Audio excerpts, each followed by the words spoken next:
ஒரு ஹெல்த்தியான evening snacks recipe ஒன்று பார்க்கலாமா? இதுக்கு ஃபஸ்ட்டு 100 கிராம் கொண்டக்கடலையை 8 மணி நேரம் ஊற வச்சுக்கோங்க. இப்போ ஊற வச்ச கொண்டக்கடலையை கழுவிட்டு நீங்கள் குக்கரில் சேர்த்துக்கோங்க. இது மூழ்கிற அளவுக்கு தண்ணி, தேவையான உப்பு சேர்த்து ஒரு 4 விசில் ஹை ஃப்ளேமில் வேக வச்சு எடுத்துக்கணும்.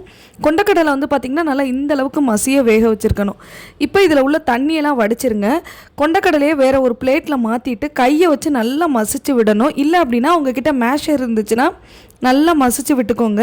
இது நல்லா மசிச்சதுக்கப்புறமா இது கூட நான் வந்து 10 சின்ன வெங்காயம் சேர்த்துருக்கேன். நீங்கள் வந்து ஒரு பெரிய வெங்காயம் இருந்ததுன்னா குட்டி குட்டியாக கட் பண்ணி சேர்த்துக்கலாம். அப்புறம் 1 டீஸ்பூன் அளவுக்கு மிளகாத்தூள் சேர்த்துருக்கேன்.